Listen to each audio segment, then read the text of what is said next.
অনুভূতি শূন্য হয়ে গেছে, ফিলিংস কাজ করে না, ভালোবাসা সব উঠে গেছে এবং এটার কোনোদিন ফিরে আসবে না। আমি চাই আমার সন্তান বাংলাদেশের নাম্বার 1 হিরো হোক, তো আমি যে পথে হাঁটি ও সেই পথে হাঁটি। কিছুক্ষণ আগে নেপাল থেকে আবারও লাইভে এসেছেন জাহের আলভী। লাইভে এসে আলভী বলেন, বর্তমানে আমার স্ত্রী ইকরার জন্য আমার কোনো প্রকার অনুভূতি কাজ করছে না, তার প্রতি আমার কোনো ভালোবাসাও নেই।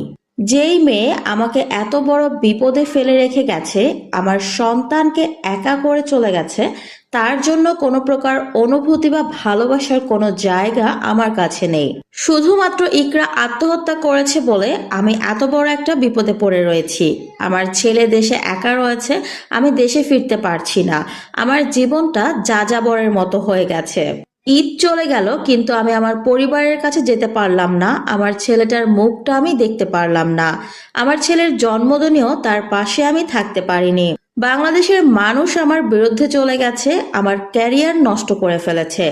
যার জন্য এত কিছু হয়েছে তার প্রতি ভালোবাসা কোথা থেকে আসবে? তার জন্য আমার মনে বিন্দু পরিমাণে কোনো অনুভূতি আর কাজ করছে না।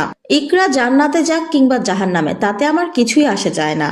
আমি ইকরার জন্য কোনো ভালো কিছু ফিল করতে পারছি না। আপনারাই বলেন, যার জন্য আমার ক্যারিয়ার ধ্বংস হয়ে গেল, আমার ছেলের জীবনটা এলোমেলো হয়ে গেল, তার প্রতি গুড ফিলিং থাকাটা কি স্বাভাবিক না অস্বাভাবিক? জাহের আলভী আরো বলেন, জীবনে যত রকম সমস্যায় আসুক না কেন, সবকিছুরই সমাধান আছে। আমি যদি এতই খারাপ হয়ে থাকি, ইকরা আমার কাছ থেকে আলাদা হয়ে যেতে পারত। ওর বান্ধবীরা বলছে যে আমার ক্যারিয়ারের কথা চিন্তা করে নাকি ইকরা চুপ করেছিল।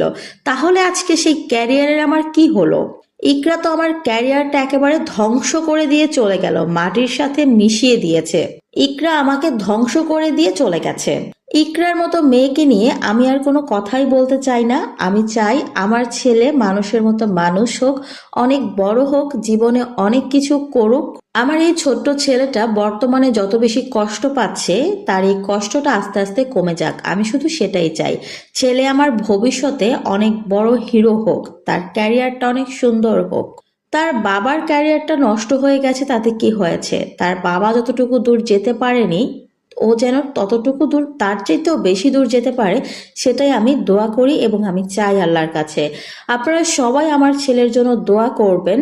তাকে যে একা করে চলে গেছে এতগুলো দিন ধরে, এত কষ্টে, যার জন্য আমার ছেলেটার দিন পার হচ্ছে, আল্লাহ যেন তাকে তার সঠিক শাস্তি দেন এবং আমার ছেলেটাকে যেন আল্লাহ সঠিকভাবে গড়ে তোলার তৌফিক দান করেন।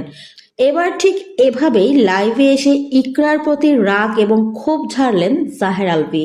তো ভিউয়ার্স, এই বিষয়ে আপনাদের মতামত কমেন্ট করে জানিয়ে যান।